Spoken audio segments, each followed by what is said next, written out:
menjadi berkat, menolong orang lain. Lukas 22 ayatnya yang ke-31.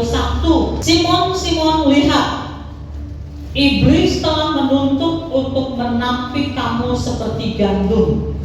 Tetapi aku telah berdoa untuk engkau supaya imanmu jangan gugur. Dan engkau, jikalau engkau sudah insaf, kuatkanlah saudara-saudaramu. Dan kita tahu ini kisah ya tentang Petrus ya, dan Tuhan Yesus sebelum Tuhan Yesus dibawa ke taman Getsemani, lalu Tuhan Yesus ditangkap dan disalibkan. Jadi sebagaimana yang kita tahu, Petrus ini selalu yang mau di garda depan untuk membela ya Tuhan Yesus. Bahkan kalau Tuhan Yesus menyatakan ya apa yang akan terjadi di depan, bahwa dia akan ditangkap, dia akan dibunuh, Petrus ini membela ya, aku tidak akan membiarkan itu, aku akan membela sampai mati pun aku akan membela ya Tuhan Yesus ya. Tetapi di sini Tuhan berkata ya kepada Petrus, Simon, lihat, iblis telah menuntut untuk menampi kamu seperti gandum. Setelah pembicaraan ini Tuhan Yesus ditangkap. Dan ketika Tuhan Yesus ditangkap, disesah ya, dicambuk, disiksa untuk dibawa ke pengadilan, dibawa ke salib ya. Ternyata di situ ya terjadilah bahwa Petrus menyangkal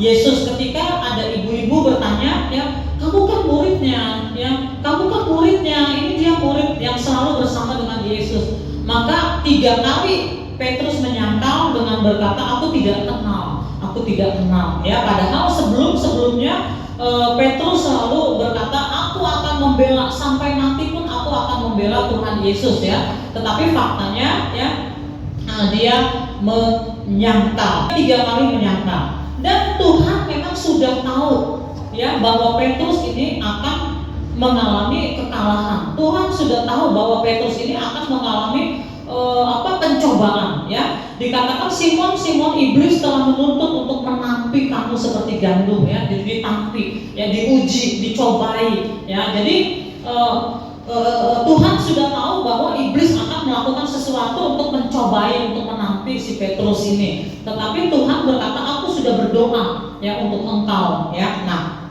jadi itulah kisahnya ya.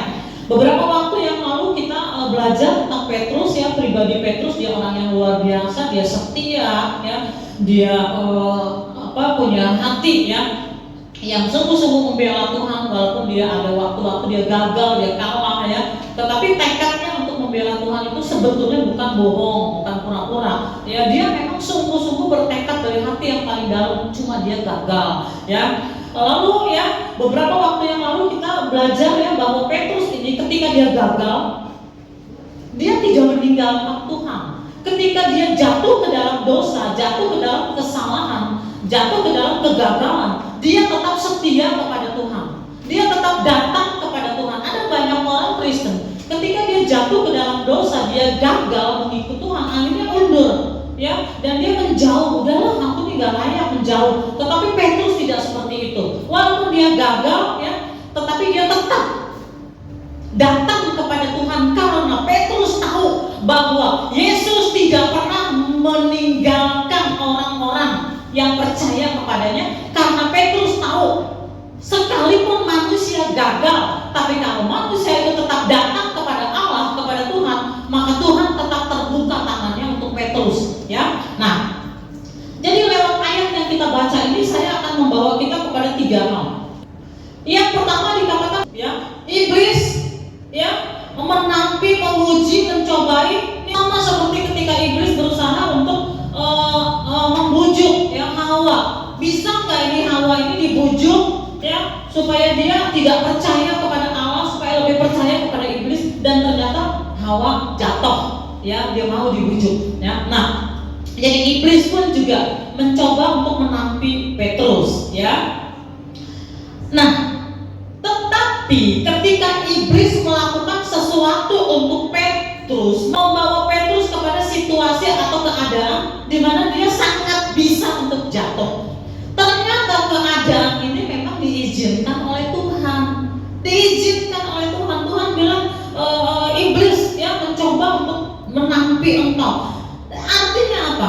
Di dalam kehidupan kita, setiap apa yang kita alami adalah seizin daripada Tuhan.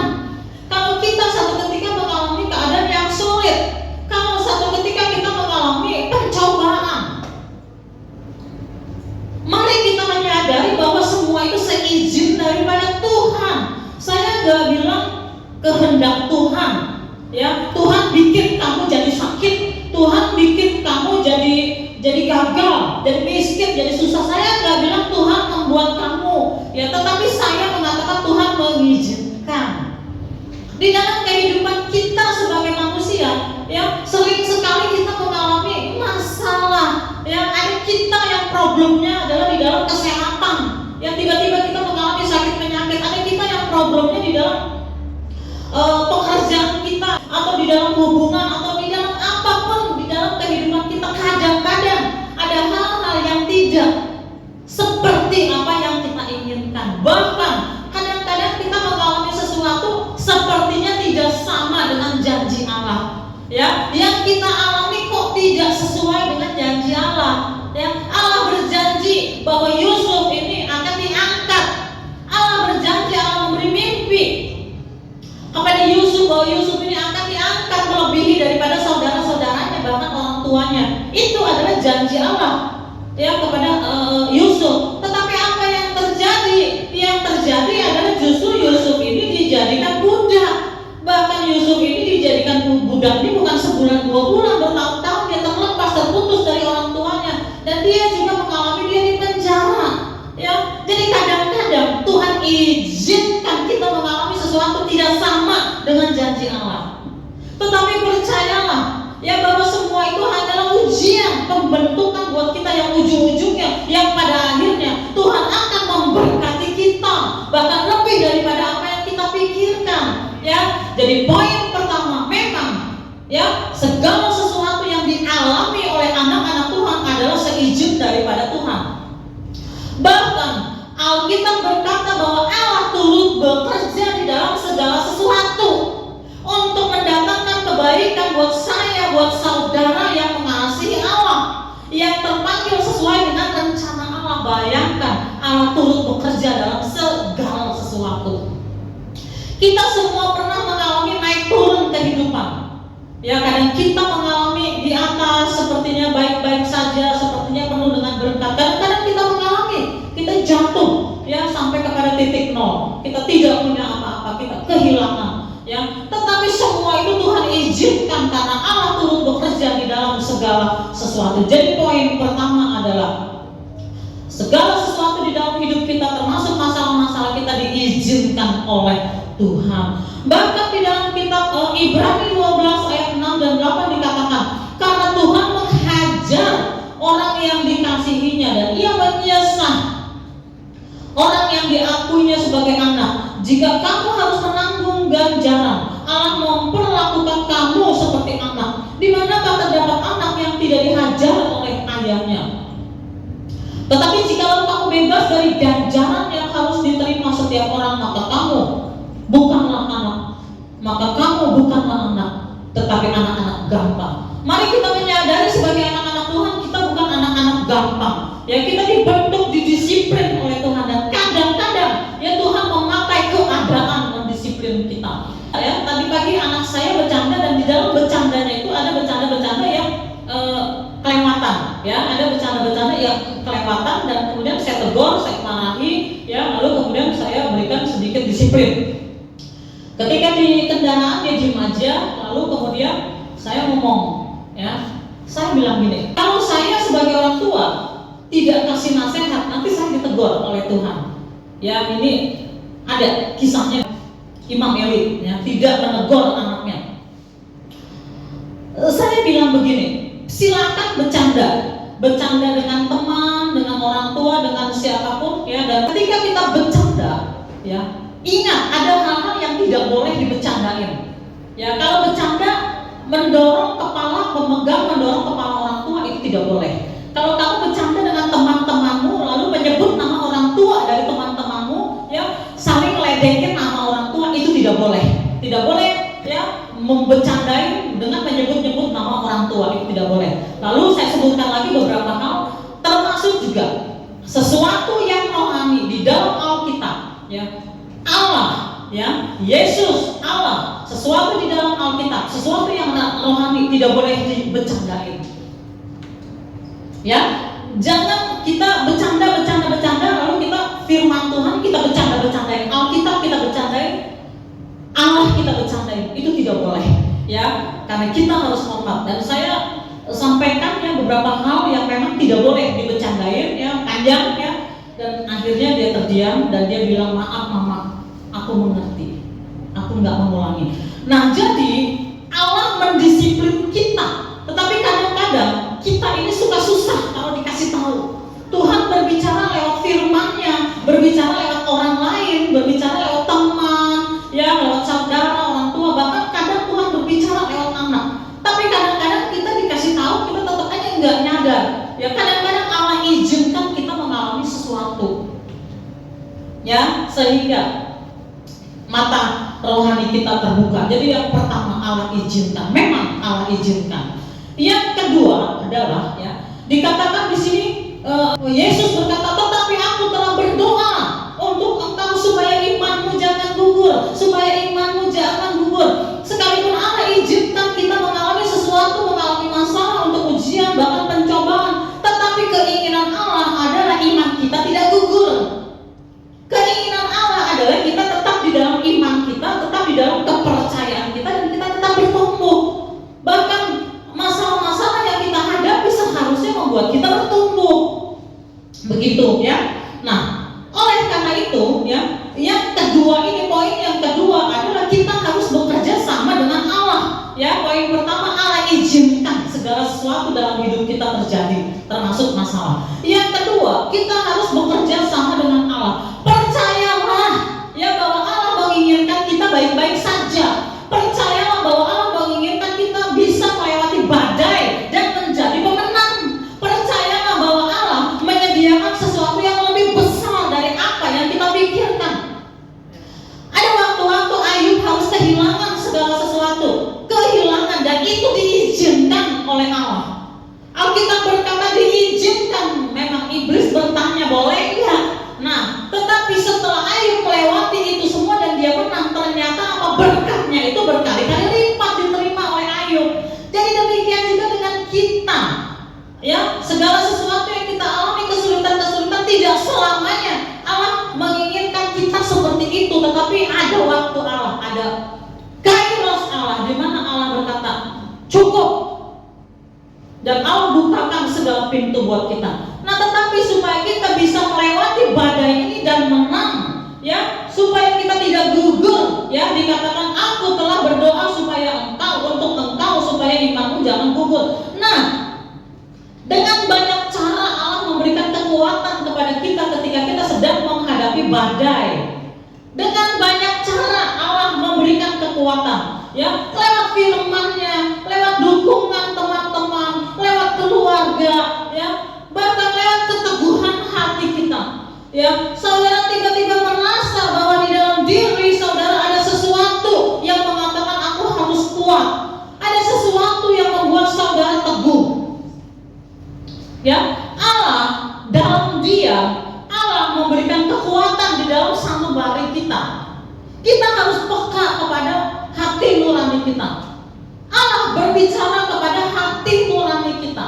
Ya, nah, kita harus bekerja sama dengan Allah. Bagian Allah, ya, adalah Allah memberi kekuatan, dan bagian Allah, Allah menyediakan buat kita, ya, segala perlengkapan, ya, yang dibutuhkan supaya kita bisa melewati badai dan menang. Bagian Allah, ya, adalah memberkati kita, memberi kita kekuatan, tetapi bagian kita juga ada.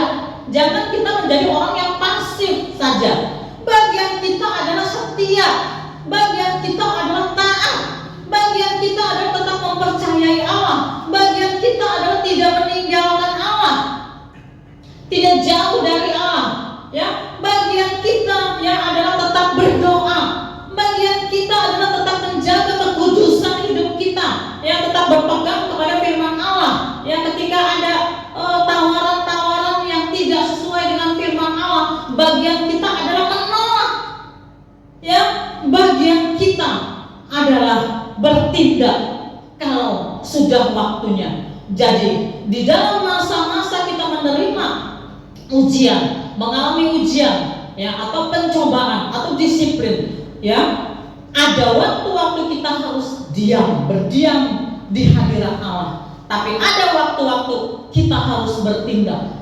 Angkatlah tilammu, ya, bangkit, angkatlah tilammu dan berjalanlah. Ada waktu-waktu kita bangkit, bertindak. Ada waktu-waktu kita berdiam di hadirat Allah. Jadi ada bagian Allah, ada bagian kita. Kita bekerja sama dengan Allah. Seperti Petrus, sekalipun dia gagal, sekalipun dia jatuh, dia tidak pernah lari dari Tuhan, dia tidak pernah meninggalkan Tuhan. Itu yang kedua. Dan yang ketiga, ketika kita sudah melewati badai tersebut dan kita menjadi pemenang, ya, maka yang harus kita lakukan adalah kita mengingat, ya, kepada pertolongan Tuhan, mengingat kepada kebaikan Tuhan. Mari kita melihat di dalam kitab Ulangan pasalnya yang ke-8, saya bacakan ayat 11 dulu. Hati-hatilah supaya jangan engkau melupakan Tuhan Allahmu dengan tidak berpegang kepada perintah, peraturan dan ketetapannya yang kusampaikan kepadamu pada hari ini. Dan supaya apabila engkau sudah makan dan kenyang, mendirikan rumah-rumah yang baik serta mendiaminya. Dan apabila lembu, sapimu dan kambing dombamu bertambah banyak, dan emas serta perakmu bertambah banyak, dan segala yang ada padamu bertambah banyak, jangan engkau tinggi hati, sehingga engkau melupakan Tuhan Allahmu yang membawa engkau keluar dari tanah Mesir, dari rumah perbudakan, dan yang memimpin engkau melalui padang gurun yang besar dan dahsyat itu dengan ular-ular yang ganas, serta kalajengkingnya dan tanahnya yang gersang, yang tidak ada airnya. Dia yang membuat air keluar bagimu dari gunung batu yang keras, dan yang di padang gurun memberi engkau makan mana yang tidak dikenal oleh nenek moyangmu, supaya direndahkannya hatimu dan dicobainya engkau hanya untuk berbuat baik kepadamu akhirnya. Maka janganlah kau katakan dalam hatimu, kekuasaanku dan kekuatan tanganku lah yang membuat aku memperoleh kekayaan ini. Saya ulangi. Maka janganlah kau katakan dalam hatimu, kekuasaanku dan kekuatan tanganku lah yang membuat aku memperoleh kekayaan ini. Tetapi haruslah engkau ingat kepada Tuhan Allahmu, sebab Dialah yang memberikan kepadamu kekuatan untuk memperoleh kekayaan dengan maksud meneguhkan perjanjian yang diikrarkannya dengan sumpah kepada nenek moyangmu seperti sekarang ini. Jadi intinya adalah, ya, ada waktu-waktu Tuhan izinkan kita mengalami sesuatu, termasuk mengalami badai dan masalah. Tetapi Tuhan memberikan kekuatan dan Tuhan menolong, ya. Dan kalau kita respon kepada Allah dan bekerja sama dengan Allah, kita setia kepada Allah, ada waktunya Allah katakan stop, selesai badai itu dan Tuhan memberkati. Tiba-tiba pintu-pintu terbuka. Tiba-tiba pintu-pintu terbuka dan kita mengalami mujizat dan kita diberkati. Kita diberkati, ya. Yang namanya berkat itu banyak ragamnya. Ketika kita sudah diberkati dan ketika kita mulai mengalami kelimpahan di dalam kesehatan kita, kelimpahan di dalam pekerjaan kita, kelimpahan di dalam segala sesuatu kita diberkati, ya, termasuk kelimpahan rohani, ya.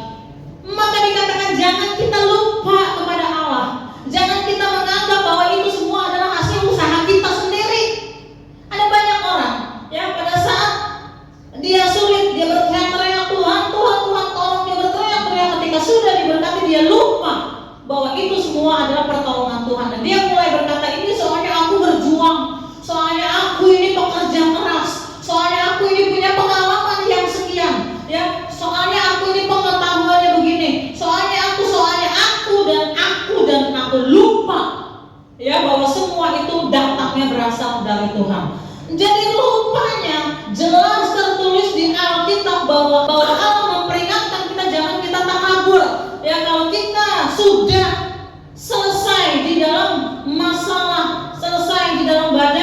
kita diberkati, ingatlah bahwa semua itu adalah pemberian Tuhan, pertolongan Tuhan. Kembalikanlah ucapan syukur kita kepada Allah, sembahlah Dia, rendahkanlah diri kepada Allah.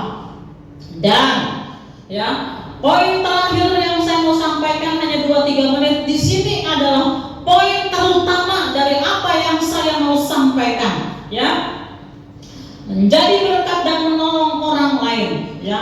Poin yang paling utama adalah, ya, Tuhan berkata kepada Petrus, ya, aku telah berdoa untuk engkau supaya imanmu jangan gugur.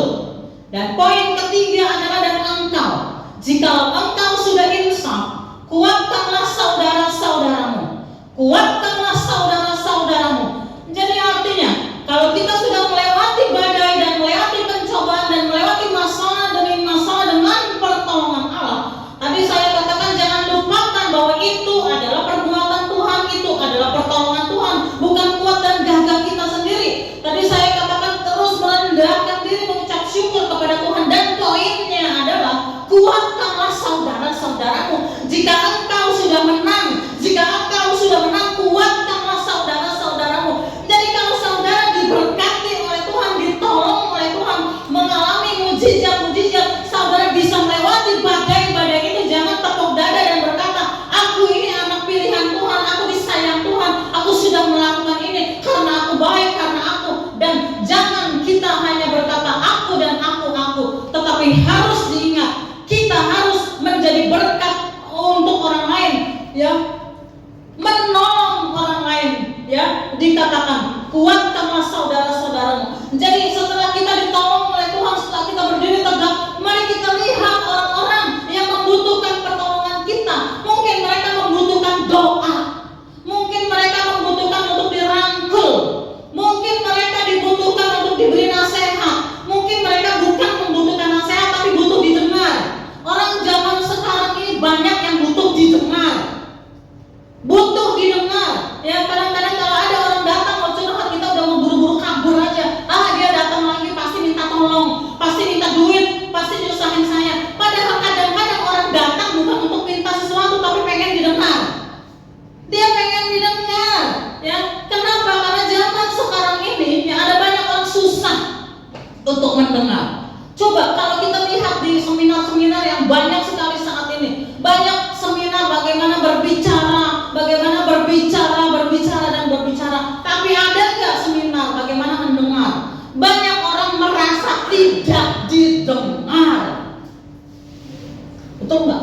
Banyak orang merasa tidak didengar. Kadang-kadang saudara juga bilang, iya, suami saya nggak mau dengar saya, istri saya nggak mau dengar, keluarga saya nggak mau didengar.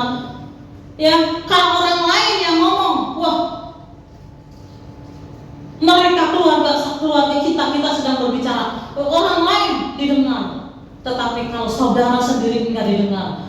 Ini saya bukan berbicara tentang si A atau si B, tapi saya sedang berbicara kondisi zaman sekarang. Memang banyak orang butuh didengar. Nah, jadi Tuhan berkata, Simon, lihat iblis telah menuntut untuk menampik kamu seperti gandum, tetapi aku telah berdoa untuk engkau supaya imanmu jangan gugur. Dan jikalau engkau sudah insaf, kuatkanlah saudara-saudaramu. Jika engkau sudah insaf, jika engkau sudah menang, jika engkau sudah pulih, jika engkau sudah diberkati, kuatkanlah saudara-saudaramu. Ada banyak orang yang butuh untuk dikuatkan. Ada banyak orang butuh didengar. Ada banyak orang butuh dilayani.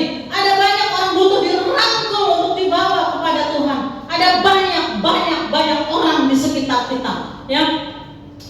Mari kita peka, ya. Mari kita peka kepada sekitar kita, kepada teman-teman kita, kepada keluarga kita, peka kepada suara Roh Kudus. Ada banyak sekali orang-orang yang membutuhkan kita. Jadi kalau kita sudah diberkati, berkatilah orang lain. Kalau kita sudah kuat, diberi kekuatan oleh Tuhan, kuatkanlah orang-orang lain, ya.